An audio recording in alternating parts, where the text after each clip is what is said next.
Então, dando continuidade aqui ao testemunho, né, de como foram os anos da minha infância, né, como foi a minha relação com o mundo espiritual.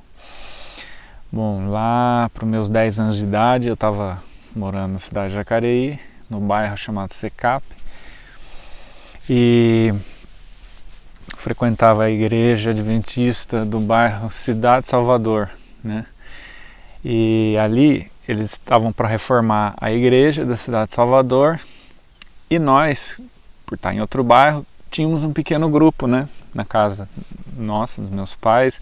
Reuniu muita gente, começou a volumar ali o tanto de pessoas para estudar a Bíblia.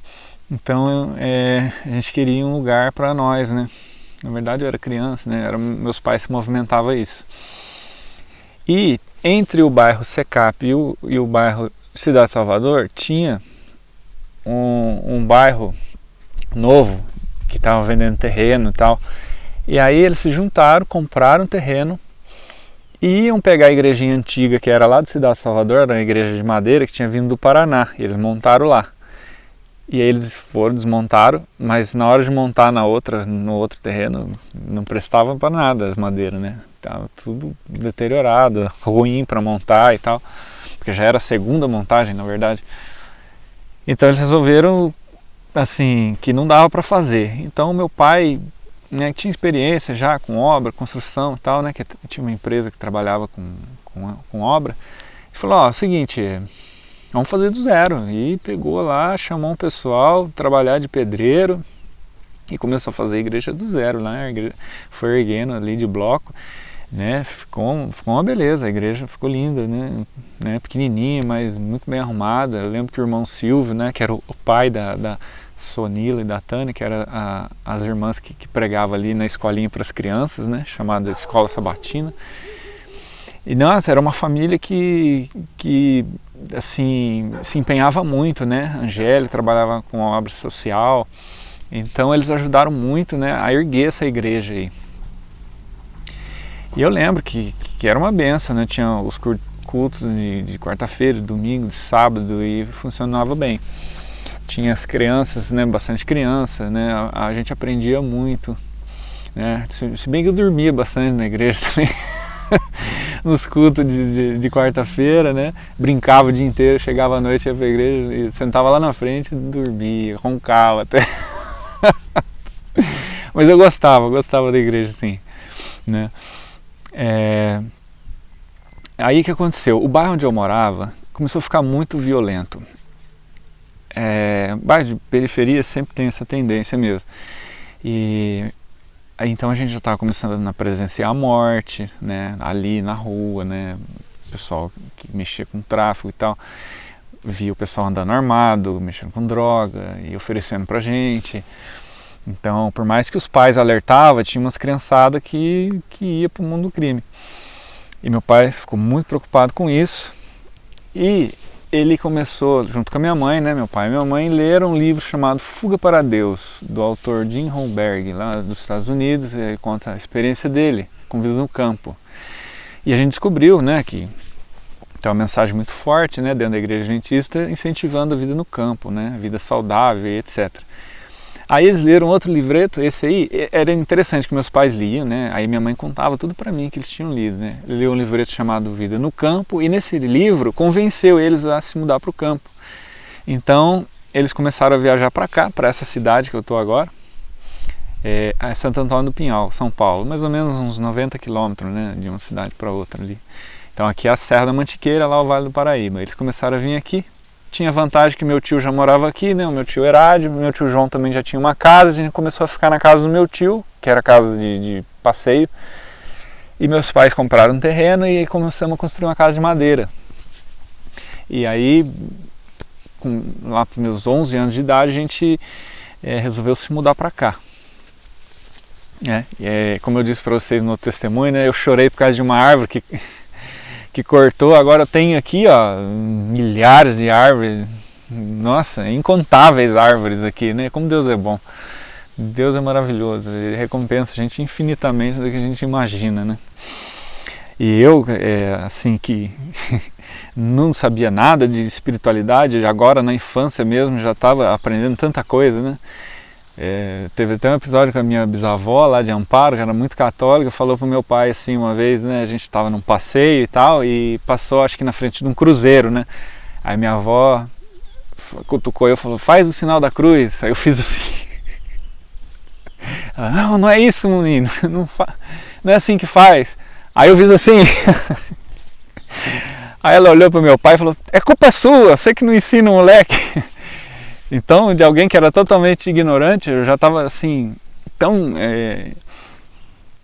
interessado e entendendo tanto das coisas espirituais, né, das histórias da Bíblia que eu tinha aprendido ali, e já estava começando até a interessar em ler, né, os livros mesmo, né, da igreja e conhecer mais profundamente a Bíblia, né. E então esse interesse muito forte dos meus pais trouxe a gente para cá. Salvou a gente da criminalidade de uma cidade que estava indo pro buraco mesmo naquela época. Tanto que depois que a gente voltou no bairro lá, amigos nossos da rua que jogavam bola, tudo entraram no mundo do crime, alguns foi preso, outros estavam no tráfico, roubo de carro. Então foi a tempo mesmo que meus pais tiraram a gente de lá. A princípio, principalmente minha irmã, resistiu, não queria ir vir para a roça não, né? Imagina, né? Com 13 anos, ela não queria vir de jeito nenhum, né? Tava já com um namorado, né? Aquela coisa de, né? De ficar querendo sair e tal. Eu ainda era criança, então para mim foi legal. Eu cheguei aqui, não tinha mais a companhia dos amigos e tal, mas tinha liberdade, né? Comecei a andar de bicicleta, a fazer trilha, e aí ganhei na liberdade aqui. E fiz novas amizades também, né?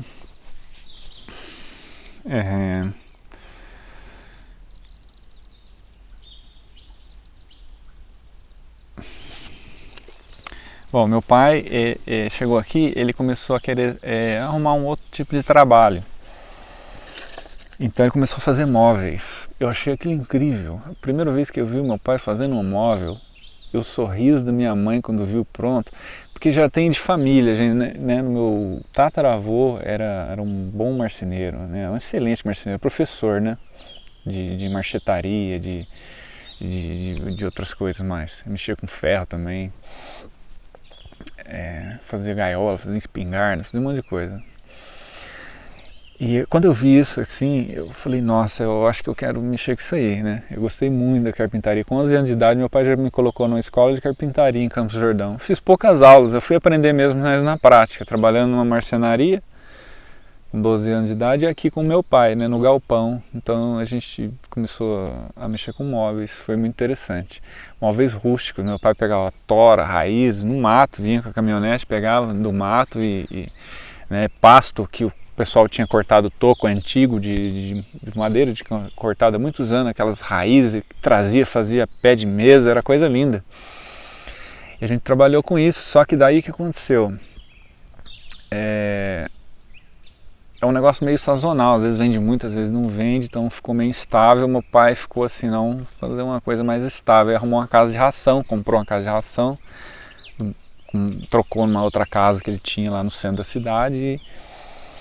E daí a gente começou a trabalhar com essa casa de ração, né? Não era o nosso ramo. Nossa, foi assim, um pouco difícil, né, pra gente se adaptar, e começou a ter uns problemas financeiros, né? Mas a gente viu coisas assim milagrosas acontecer. Eu me lembro que teve uma vez que a gente estava precisando pagar uma conta de R$1.000 e do nada apareceu uma pessoa que nunca ia lá, né, e foi pagar pessoalmente, pagou lá em dinheiro, deu lá os R$1.000 que a gente precisava exatamente naquele dia, porque ia vencer no dia seguinte, a conta era o aluguel do lugar. Um outro livramento fantástico que eu tive lá era o seguinte: lá tinha uma escadaria que subia para o escritório e tinha uma laje em cima, muito alta, era um galpão grande. Eu subi a escadaria, quando eu dei o último passo para chegar lá em cima, o teto desabou. Eu senti o vento do teto desabando atrás de mim. Foi um livramento muito grande. Caiu um pedaço de laje de concreto dessa grossura, e se caísse na minha cabeça, foi por isso aqui, ó, de distância, que não me matou ali. Então senti que foi um livramento muito grande, né, desse dia aí. Aí aconteceu alguns eventos turbulentos nessa época, né, com a família, com a minha irmã e tal. E meu pai ficou doente. Meu pai começou a ter uma doença desconhecida, ninguém sabia o que era, ferida no corpo inteiro, sangrava. E essas feridas, ninguém conseguia identificar, até que foi identificado como pênfigo, né? É uma doença rara, né? E aparentemente não ia ter cura, né? Ele tinha que fazer um tratamento, e só por Deus mesmo aquilo ali. Existe até o hospital do pênfigo, né, no Mato Grosso e tal, mas era inviável para nós. Aí a gente começou a entrar numa crise financeira, né? A família ficou em dificuldade. E a gente teve que mudar daqui. Quando eu tinha lá meus 16 anos de idade, tivemos que voltar para Jacareí, né? Aí eu vou contar mais dessa história no próximo. Deixar vocês curiosos. No próximo episódio eu conto, que agora acho que vai acabar a minha memória, eu vou zerar de novo.